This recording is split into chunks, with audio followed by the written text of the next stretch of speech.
بیمار ہی نہیں ذہنی بیمار بھی کر دیا ہے۔ ایک طرف تو یہ موت بانٹ رہا ہے تو دوسری طرف خوف نے لوگوں کو بے چین کر رکھا ہے۔ صرف یہ ہی نہیں بلکہ معاشرتی نظام، اقدار، روایات اور رویوں کو بھی تباہ کر رہا ہے۔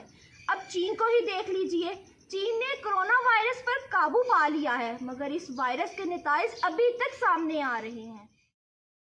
چین میں طلاق کی شرح میں بے پناہ اضافہ ہو گیا ہے۔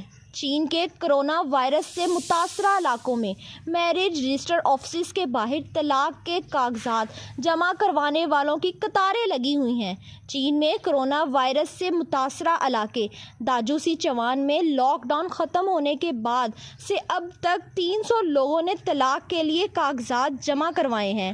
اسی طرح کورونا سے متاثرہ دیگر علاقوں میں جوڑے طلاق کے کاغذات لے کر بڑی تعداد میں رجسٹری آفسز پہنچ رہے ہیں۔ بعض علاقوں میں سرکاری ملازمین روزانہ کی صرف 10 درخواستیں وصول کر رہے ہیں، باقی لوگوں کو اگلے دن آنے کا کہہ دیا جاتا ہے۔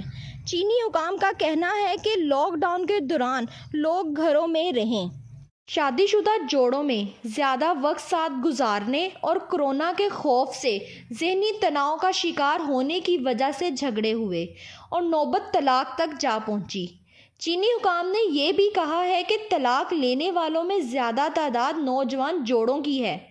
پاکستان میں کرونا وائرس ابھی آیا ہے، اس کے سوشل سسٹم پر نقصانات کا تو بعد میں پتہ چلے گا۔ پریشان نہ ہوں، چلتے چلتے لائٹر نوٹ پر آپ کو ایک اور خبر دے دیں۔ بھارت میں کرونا وائرس کا شکار نوجوان نے محبوبہ سے بے وفائی کا انوکھا بدلہ لیا۔ نوجوان لڑکی پر چھینک کر فرار ہو گیا۔ کورونا کے مریض کی چھینک ہی گولی سے زیادہ خطرناک بنی ہوئی ہے۔